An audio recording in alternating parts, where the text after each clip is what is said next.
Hi, everybody. Well, welcome back. Today is for Tuesday, January the 21st of 2020. The last time we were together, it was December of 2019. So it's been quite a few weeks. But we need to review to just get us back into the swing of things.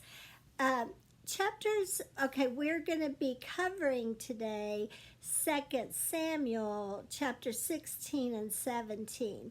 But we have to go all the way back to chapter 11 of 2nd Samuel to just remember what all has happened to bring about present day results. Um, in chapter 11, we had David committing adultery with Bathsheba. And although he didn't get the death penalty, and although God forgave him of his sin, he had to bear the consequences that came as a result of his sin. Not only had he taken another man's wife, but he had had that man put in the front lines of battle to be killed, Uriah the Hittite. So he had bloodshed, he had innocent blood on his hands, he had the adultery on his hands, and both of those required the death penalty in the law of Moses. So David knew quite well what he was guilty of, and his prayer of repentance is written out in Psalm 51, which we've looked at several times. And he was truly repentant and truly brokenhearted. And he told the Lord, he said, I would give any sacrifice you required, but what you want is a broken and a contrite spirit. And he had that. But at the same time, Nathan the prophet came in chapter 12, and we saw that he was confronted for his sin, and he was told there were some things that were going to be consequences of what he had done. And one of those was that the baby that he and Bathsheba were having together was not going to live. And we saw how he he prayed, he fasted for that baby for 7 days, but at the end of those 7 days, the baby did die, and he got up and washed his face and worshiped the Lord, and his servants were like, you wouldn't even eat when the baby was alive, and now that it's dead, you're going to eat, and so forth. And he said, I know that that baby is not going to come back to me now, but one day I will go be with him.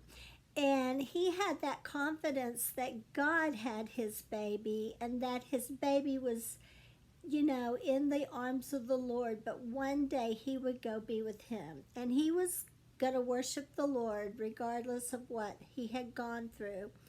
And then Nathan said, the sword is never going to depart from your house.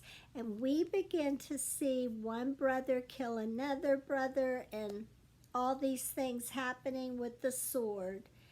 And it has not departed from the house of David, even as we are in chapters 16 and 17 this week.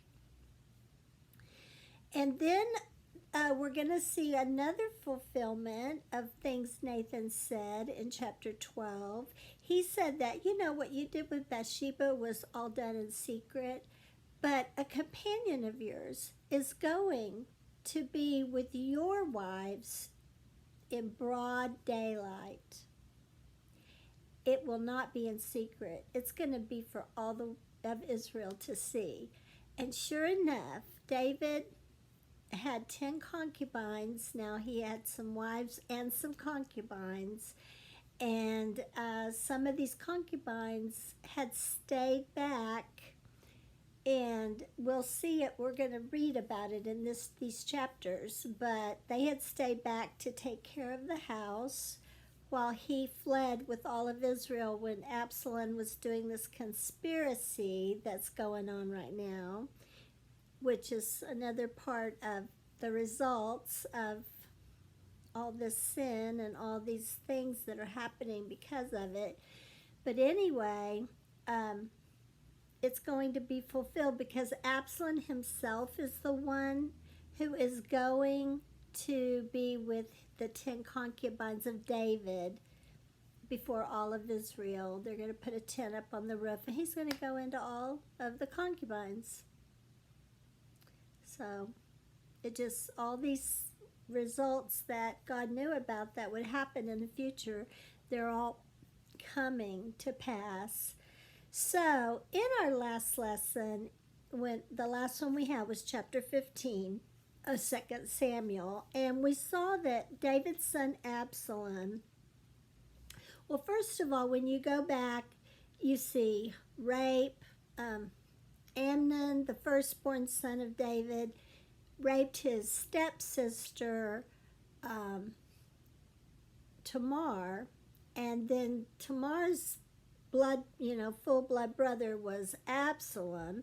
And so later Absalom, so we've got rape and then we got murder, because later Absalom set up a way to where he killed Amnon, but then he fled and got out of the area and was gone for several years. And then David asked him to return back, and so he was guilty of murder of his brother Amnon. And it's just one thing after another. I mean, it's just been a drama like crazy playing out.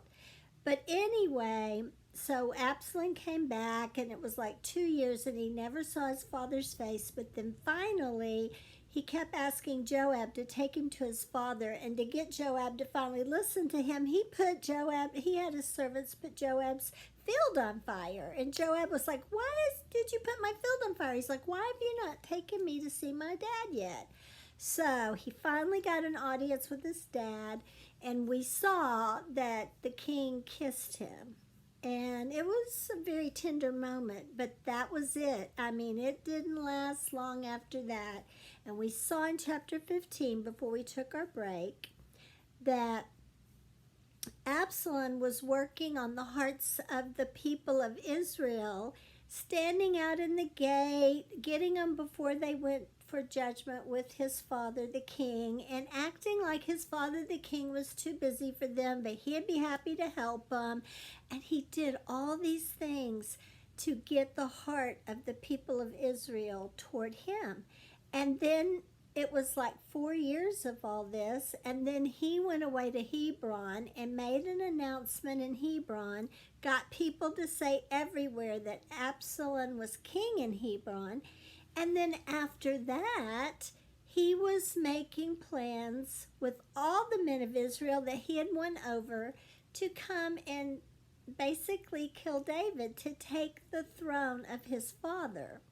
Well, David knew that if he did not get out of there, surely all these people with Absalom would kill his household and so forth. So we saw David actually fleeing Jerusalem, and that was so sad.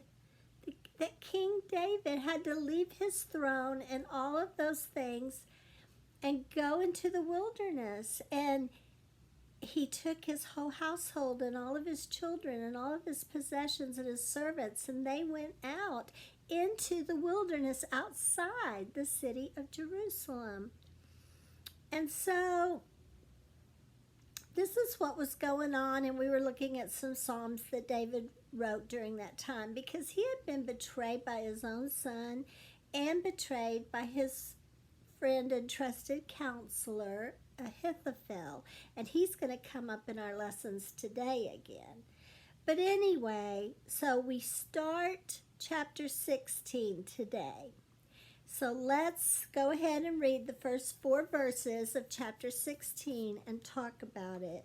Now, I'm going to be reading from the version I use, which is the New American Standard Bible. I've been reading it for all the years of my Christian life, over 40 years. So you guys, whatever translation you read, that's fine. I just want you to know the one I read from. Okay, so let's do verse 1 through 4 of chapter 16. Now when David had passed a little beyond the summit, behold, Ziba, the servant of Mephibosheth, met him with a couple of saddled donkeys, and on them were 200 loaves of bread, 100 clusters of raisin, 100 summer fruits, and a jug of wine. The king said to Ziba, "Why do you have these?" And Ziba said, "The donkeys are for the king's household to ride, and the bread and the summer fruit for the young men to eat, and the wine for whoever is faint in the wilderness to drink." Then the king said, "And where is your master's son?" He was referring to Mephibosheth. And Ziba said to the king, "Behold, he is staying in Jerusalem, for he said, 'Today the house of Israel will restore the kingdom of my father to me.'" So the king said to Ziba, "Behold, all that belongs to Mephibosheth is yours." And Ziba said, "I prostrate myself. Let me find favor in your sight, O Lord, my Lord the king." Okay, so we want to stop reading there and talk just a minute about who is Mephibosheth. Remember? Mephibosheth is Jonathan's son, who, if you remember who Jonathan was, it was David's best friend. Jonathan was King Saul's son, and Jonathan and David were knit by their souls. They were soul brothers. They loved one another like men love women. They had such love and devotion to one another, and they came into covenant together. And that covenant was that they would look after each other's households, right? Well, when Saul and Jonathan, his son, were both killed in a battle with the Philistines, Mephibosheth was the only survivor of Saul's family. He was only 5 years old, and his nurse was running with him to flee because, being the only survivor, that made his life in danger, because the new kingdom, although it was David, and we can't see David doing that, but it was kind of customary that kings would get rid of any kind of person that could rise up and try to take their kingdom from the kingdom they were replacing. So she's running with Mephibosheth. "We got to get out of here. We got to get out of here." He falls. I don't know if he tripped over something, if he fell in a hole. I don't know. It doesn't say. It just says he fell. And he became lame in both of his feet. I mean, they didn't have ways to set ankles and things back then. And after he fell, his ankles or whatever were injured, and he could never walk again. So he was lame. So he has to be carried from place to place, right? He couldn't just go saddle himself on a donkey and ride to see David. He had to depend on his person, Ziba, who had been put over him to watch over him and to be his servant, commanded by the king back when David brought Mephibosheth to the household. Now he's an adult now. He has a son of his own. They mention him. And so he's an adult, but David was asking, "Who can I show kindness to from the household of Jonathan?" according to that covenant they had made. And Ziba was the one that told David, "Well, there is a living survivor named Mephibosheth who's lame in his feet." And he explained, that's how we knew what happened to Mephibosheth. But anyway, he's telling a fib here.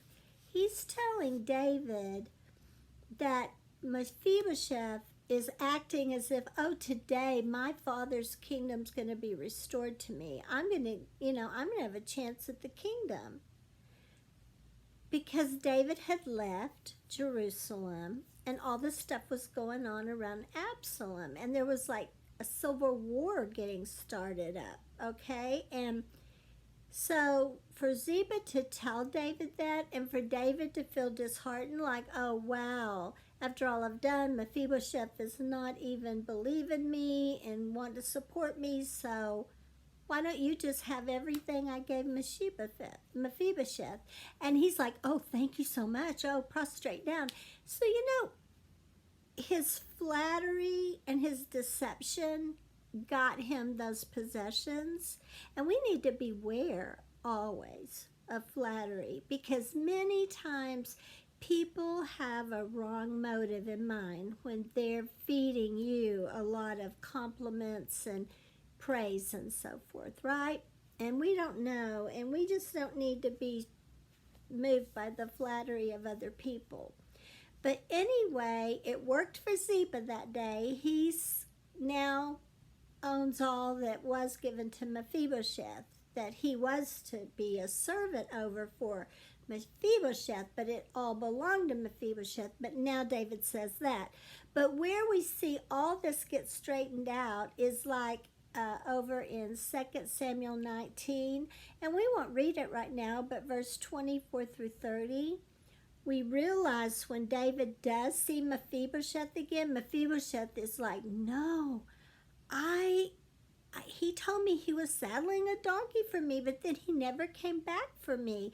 And I was so upset because you're like an angel of God to me. I mean, Mephibosheth in no way had said what Ziba said he said. So, like so many times happens, unfortunately, the disabled many times get taken advantage of, don't they?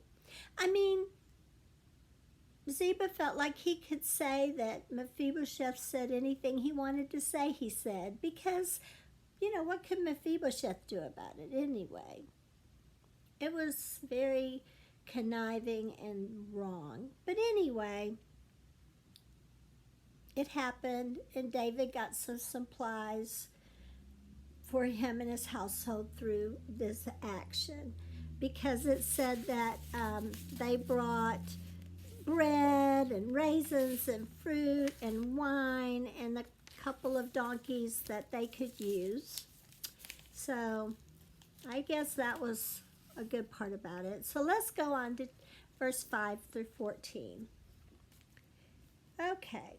When King David came to Bahurim, behold, there came out from there a man of the family of the house of Saul, whose name was Shimei, the son of Jerah. He came out cursing continually as he came. He threw stones at David and at all the servants of King David, and all the people and all the mighty men were at his right hand and at his left. Thus Shimei said when he cursed, get out, you man of bloodshed and worthless fellow. The Lord has returned upon you all the bloodshed of the house of Saul, in whose place you have reigned. And the Lord has given the kingdom into the hand of your son Absalom. And behold, you are taken in your own evil, for you are a man of bloodshed. Then Abishai, the son of Zeruiah, this was a priest, said to the king, why should this dead dog curse my lord the king? Let us go over now and cut off his head. But the king said, what have I to do with you, O sons of Zeruiah? If he curses, and if the Lord has told him, curse David, then who shall say, why have you done so? Then David said to Abishai and to all his servants, behold, my son who came out from me seeks my life. How much more now this Benjaminite? Let him alone and let him curse, for the Lord has told him. Perhaps the Lord will look on my affliction and return good to me instead of his cursing this day. So David and his men went on the way, and Shimei went along on the hillside parallel with him, and as he went, he cursed and cast stones and threw dust at him. The king and all the people who were with him arrived weary, and he refreshed himself there. Okay, isn't that something? This guy just cursing and stoning and throwing dirt on them. And David's like, no, let him do it. The Lord has told him to do it. Let him do it. I mean, David knew that he was guilty of these things. He was guilty of bloodshed, and he was guilty of all these things. Although forgiven by God, he was guilty of them. And he felt like the Lord had told Shimei to do this. And he said, perhaps the Lord will look on my reflection and return good to me instead of this cursing. You think about the verse we love so much, Romans 8:28. All things work together for good to those who love the Lord, to those who are called according to his purpose, right? In whom he called and chose. It's not that everything that happens to us is good, but we have a knowing that God will take everything, even persecution and things like Shimei's doing to David. Whatever it is, God will work it together like a big puzzle for our good. In the end, God knows the big picture, and he knows how he's working all these circumstances to turn it into a blessing rather than a curse for the life of his children. And that's a beautiful promise that we have. And that's what David is depending on. He's trusting the Lord. He knows he can't trust man. I mean, his son has betrayed him. His friend Ahithophel and counselor has betrayed him. And he's only putting his trust in the Lord. And he's like, okay, I'm getting cursed and stones are being thrown at me, but the Lord is faithful. And that was good. I mean, we'll look at a little bit of application about that later. So let's read 15 through 23. Then Absalom, it kind of switches scenes and changes characters. Then Absalom and all the people, the men of Israel, entered Jerusalem. David has left Jerusalem. Absalom is entering Jerusalem with all of Israel that he's won over. Okay, and it says, and Ahithophel with him. Now it came about when Hushai the Archite, David's friend, came to Absalom, that Hushai said to Absalom, long live the king, long live the king. Absalom said to Hushai, is this your loyalty to your friend? Why did you not go with your friend? Then Hushai said to Absalom, no, for whom the Lord, this people, and all the men of Israel have chosen, his I will be, and with him I will remain. Besides, whom should I serve? Should I not serve in the presence of his son? As I have served in your father's presence, so I will be in your presence. Then Absalom said to Ahithophel, give your advice. What shall we do? We're here in Jerusalem now. What shall we do? And this is what Ahithophel, who at one time was David's friend, this is the advice he gave. Go into your father's concubines, whom he has left to keep the house. Then all Israel will hear that you have made yourself odious to your father. The hands of all who are with you will also be strengthened. So they pitched a tent for Absalom on the roof, and Absalom went into his father's concubines in the sight of all Israel. The advice which he gave in those days was as if one inquired of the word of God. So was all the advice of Ahithophel regarded by both David and Absalom.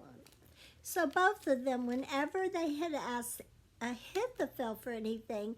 It was as if God is telling them what to do. That's how they perceived it. Well, here's Ahithophel telling Absalom to go into his father's concubines. Well, what an awful thing. But who prophesied that in chapter 12? Nathan. He said that a companion of David was going to take his own possessions, his wives, he said, but concubines were not wives, but they were women that belonged to David.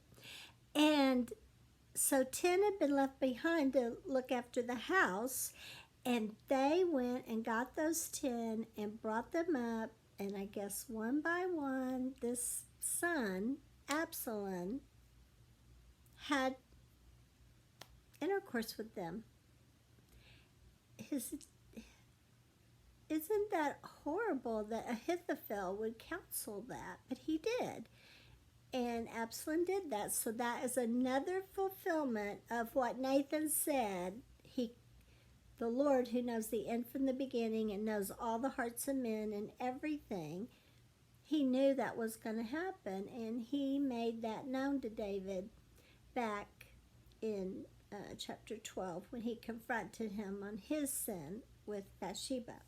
So, it's no surprise to God, is it? Nope, no surprise to God.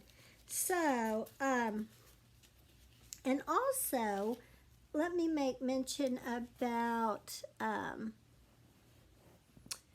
Hushai, the Archite, David's friend. When Absalom said, "Why did you not go be with your friend?" and so forth. Well, if you remember, David asked Hushai to do this, to thwart the counsel of Ahithophel, which hasn't happened yet, but Ahithophel's going to counsel something in the next part we're going to look at in chapter 17. And then Hushai's going to be asked his opinion, and he will thwart the advice of Ahithophel. And this is what David had asked him to go and do, pretend allegiance to Absalom for the very purpose of doing that. And that was 2 Samuel 15:34, where we saw that. So all this happened, and then we go on to chapter 17. We're going to cover it, and after we cover both chapters, then we're going to make some applications, okay? So chapter 17, go on into it. It's just a continuation. In fact, you do know there's no chapter divisions or verse numbers in the original script. It's just one writing. The whole book is just one writing. So men came along and they made chapter divisions for us and verse numbers. And it helps us so much, right? Because we can go find something like an address for it.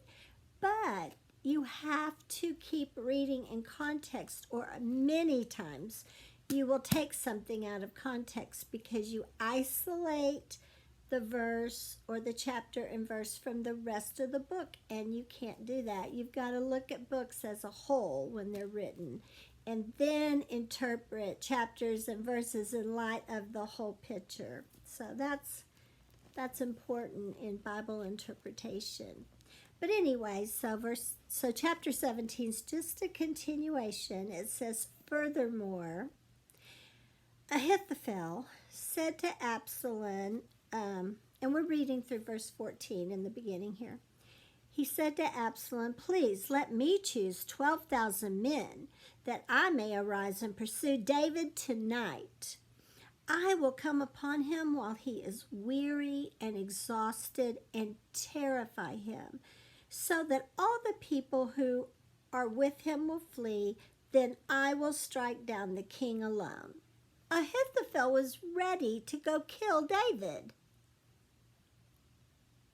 I don't think he was ever that good a friend to you. I mean, how could he have been?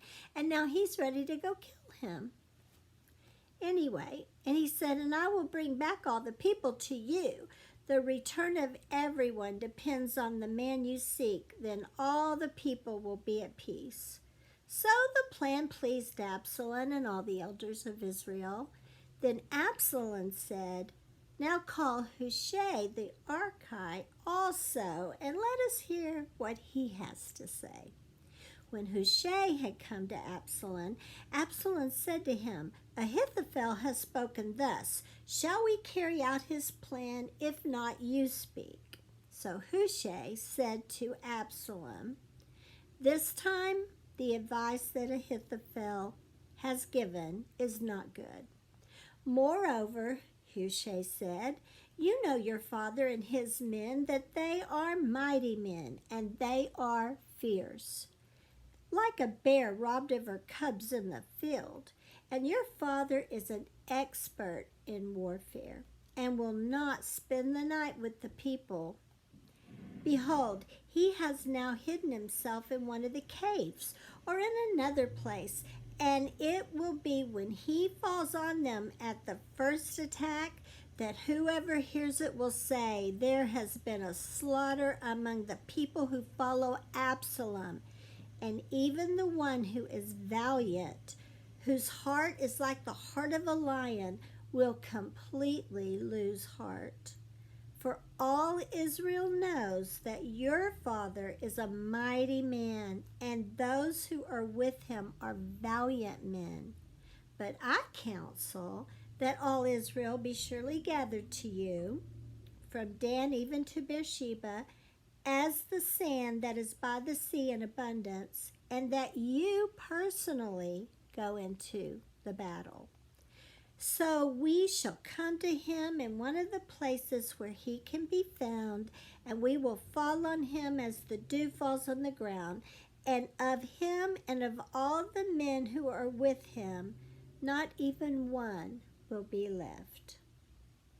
If he withdraws into a city, then all Israel shall bring ropes to that city, and we will drag it into the valley until not even a small stone is found there." Then Absalom and all the men of Israel said, "The counsel of Hushai the Archite is better than the counsel of Ahithophel, for the Lord had ordained to thwart the good counsel of Ahithophel, so that the Lord might bring calamity on Absalom." So all this counseling and talking and pretending and trying to convince, and men think it's their own wisdom and all this other stuff, but the Lord was the one behind this, and he caused that counsel of Hushai to be the one they went with, because the Lord was seeking calamity against Absalom, because the Lord was fighting for David, right? All those Psalms of the Lord saying, "Tens of thousands have gathered around me, but Lord, I trust in you." The Lord is fighting for David. The Lord is going to help David. Okay, so what happens after that is, well, let's read it, verse 15 through 22 and 17. Let's keep on getting information.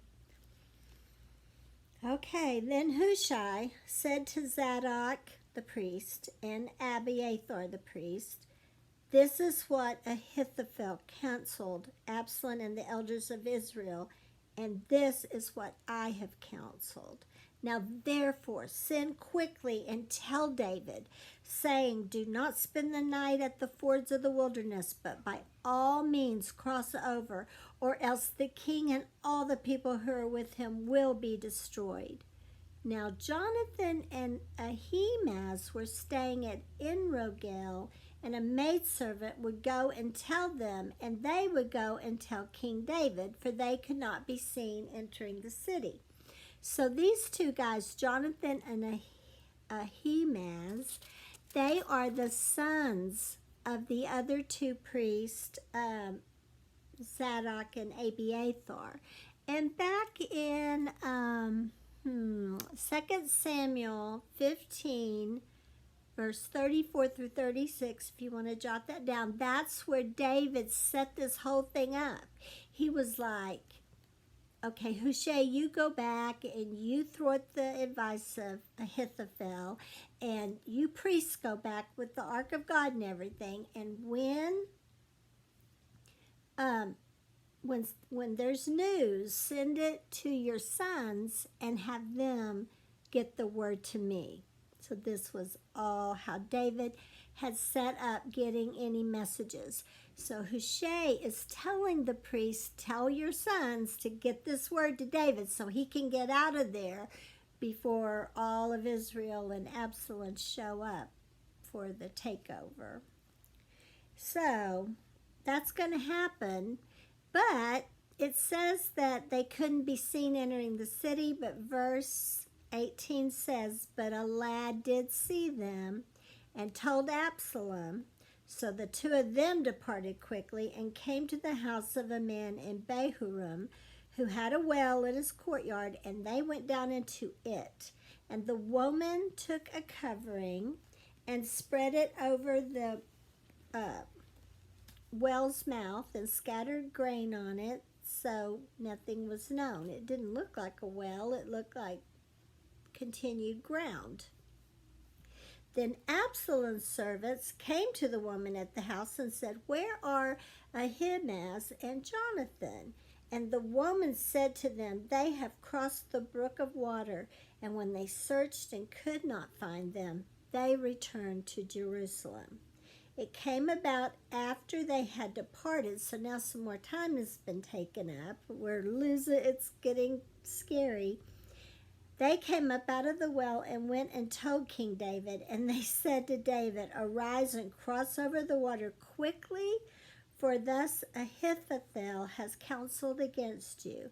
Then David and all the people who were with him arose and crossed the Jordan, and by dawn not even one remained who had not crossed the Jordan. Now when Ahithophel saw that his counsel was not followed, he saddled his donkey, arose, went to his home, to his city, set his house in order, and strangled himself. He killed himself. Then he died and was buried in the grave of his father. Then David came to Mahanaim, and Absalom crossed the Jordan, he and all the men of Israel with him. So Absalom and all the men are going across the Jordan that way. David and all his people have already crossed the other way over the Jordan the night before, and they're in Mahanaim, on this side, on the Jerusalem side of things, of the Jordan, okay? And Absalom now is crossing the Jordan, he and all of Israel with him. Now Absalom sent Amasa over the army in place of Joab. I think because Joab had stayed with David. And so now Absalom needs a commander of the army, and he's putting in Amasa. And then it goes on to tell us Amasa was the son of a man named Ithra the Israelite, who went in to Abigail, the daughter of Nahash, sister of Jeruah, Joab's mother. Anyway, that's who she is. And Israel and Absalom camped in the land of Gilead. Now when David had come to Mahanaim, Shobi, the son of Nahash from Rabbah, of the sons of Ammon, Makir, the son of Amiel from Lodabar, and Barzillai, the Gilead from Rogelim, brought, now this is quite a list, this is what they brought to David: beds, basins, pottery, sounds like they're just setting up house, doesn't it? Wheat, barley, flour, parched grain, beans, lentils, parched seeds, honey, curds, sheep, and cheese of the herd, for David and for the people who were with him to eat, For they said, the people are hungry and weary and thirsty from the wilderness. So that is the end of our reading today. Let me go over some of these things that, David's being taken care of. We saw in the very beginning of our reading how Ziba had come and brought some supplies, but with flattery, deception, and to get something out of it, right? Well, it still provided some of their needs. And now they're hungry and thirsty and so forth from being in the wilderness. They've crossed over the river at night, and they're back in the area, and they're in Mahanaim. And these three men and all these supplies have been brought for David. So in chapter 18 next week, there will be a civil war break out between those who followed David and those who followed Absalom. And David will say to his three commanders who are going after the people of Israel and Absalom, he'll say, deal gently with Absalom, deal gently with my son Absalom. And we'll see how it all takes place and how David will be restored again as king over Israel. But sadly, the prophecy of Nathan is being fulfilled, that the sword shall never depart from David's household. So in application this week, I just wanted to go over some highlights from 16 and 17 and just make a quick application to our lives. We saw in chapter 16 the betrayal of Ahithophel, and we know of some Psalms where David mentioned this pain of being betrayed. And yet he kept his trust in the Lord. And if you want to jot down these verses, we looked at them in our workbooks this week. Psalm 40, verse 4, Psalm 56, verse 4, Psalm 118, verse 8, and Psalm 146, 3. And we looked at a passage from Jeremiah in Jeremiah 17, 5 through 8, where Jeremiah spoke of why you are cursed if you put your trust in mankind, but blessed when you put your trust in the Lord. And I think a nugget for us is just that we need to love and respect our friends, but we're never to put them on a pedestal. They can and will disappoint us because they are mere humans. I don't know, but I know I've been hurt by some of my friends, and I bet you've been hurt too. And we just can't put our friends on that pedestal. We've got to keep them in light of being humans, and that they are not perfect and they are not God. And then we've got to keep looking to the Lord to sustain us, to strengthen us, to help us forgive them, to help us live a life that is still the life of an overcomer. Okay, and then we saw that literally David was humiliated by what Absalom did to him when he would hear about the 10 concubines that were taken advantage of in broad daylight. But because God had prophesied that through Nathan ahead of time, then it shows you that nothing catches God off by surprise, not even the most wicked actions of mankind. And he knows the hearts of all men. He knows the motives of all men. And he knows the actions and the activities that are going to take place in the future. He is all-knowing, omniscient. And we can rest in knowing that we belong to a God who is all-knowing. No matter what someone may try to keep from you, God knows about it. And no matter what you would try to keep from people, what you would think is a secret in your life, God knows about it. There's no secrets that can be hidden from the Lord, who is omniscient, which means he's everywhere. Oh, well, he's omnipresent. He's everywhere all the time at the same time. And he's omniscient. He is all-knowing. He knows it all.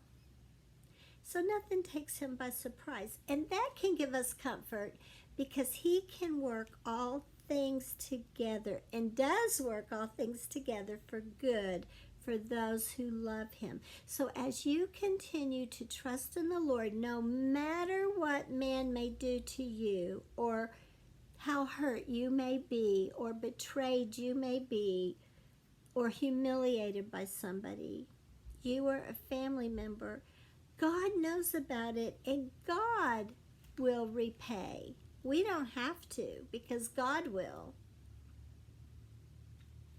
So he's going to, take care of us.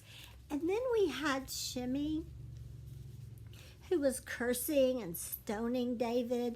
But yet we saw David, he didn't have any retaliation. I mean, the amount of men that were with him compared to this one guy, Shimei, they could have taken him down easily. And like the priest said, why don't we go cut off his head for cursing the Lord's anointed?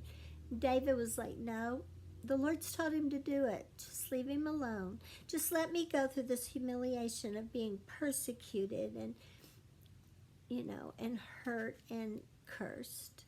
Okay, so he felt the Lord had told him that. And Jesus said things like, bless those who persecute you, pray for them. When they hit you on the cheek, turn your other cheek. When they when they demand your shirt, give them your coat also. When they make you walk a mile, go 2 miles. And Paul said in Romans 12:21 that we are not to be overcome by evil, but to overcome evil with good. Good is the greater power, and God will give us the ability to return good and blessing and love for those who curse and persecute us. It's amazing, actually. Well, as we go on into chapter 17, we see that David has those who he really loved that have betrayed him. And we even compared it in our lesson to how Judas betrayed Jesus with a kiss. After 3 years of Jesus pouring his life into him, and then Judas betrayed him with a kiss. And Judas did what Ahithophel did. After he did it, he went out and killed himself. Hung himself, actually. So it's almost like it was a picture of that. But David also had friends who helped him. And we saw it with Hushai, who thwarts the counsel of Ahithophel, who told the priest, and the priest had their sons planted in a way that they could get messages to David. And so, and although chapter 16 started with supplies from, deception and flattery, it ends with all these supplies from men who truly cared for David and his people. And so when your mind wants to dwell on the hurt and the betrayal and all the things, why has this happened to me? Why me? Why has this happened to me? Well, stop and pray and focus instead on your blessings. Ask who has helped you and who prays for you, and how has God blessed your life, and how is he making all things work together for good because you love him and because you trust in him. And I just want us to remember as we close out this lesson, Philippians 4:6-7. Be anxious for nothing, but in everything, by prayer and supplication with thanksgiving. Make your request made known to God.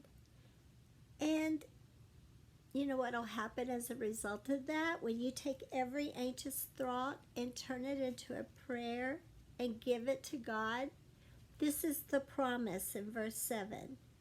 And the peace of God, which surpasses all comprehension, don't even try to understand it, will guard your hearts, where all those thoughts are, and your mind, well, I was going to say your heart, where all those emotions are, and your mind, where all those thoughts are, in Christ Jesus. And the word guard is the word that stands for like a garrison. It's just a complete garrison built around your heart and your mind, that you're going to have peace you don't even understand because you give all that anxiety to the Lord. Now, this has not been just a great day for David, has it? No, it hasn't. I mean, he's been cursed, he's been persecuted, he's been betrayed, they're coming after him, he's having to flee in the night. But next week, next time we're together and we discuss 18 and 19 next week, we're going to see that although David's heart is going to be broken because he's going to lose Absalom, and it's just going to tear his father's heart out, but he is going to be restored as king over all Israel again, and all this horribleness he's gone through is going to begin getting dimmer and dimmer in his past, and he can keep looking more and more forward to his future, to eventually going home and being with the Lord and being at complete rest, and then being a legend in history. King David, a man after God's own heart. And how about you? Are you a man or a woman after God's heart? I want to be, don't you? I want to be like David. I don't want to put my trust in man. I want to be respectful to men and love them and believe in them for good, but I don't want to put them on a pedestal. I want God to be my only trust, the one I trust wholeheartedly in, who I know is working all things together for my good, because I love him and I trust him. And I pray that you feel that same way. So that's all for this week, and we'll do chapters 18 and 19 for next week. We're almost finished. There's only 24 chapters of 2 Samuel. And then if you guys want to, we'll take a short break and we'll go into all the kings, 1st and 2nd Kings in the history of Israel, if you would like to do that. So be thinking about it. Okay, we'll see you next time. Bye.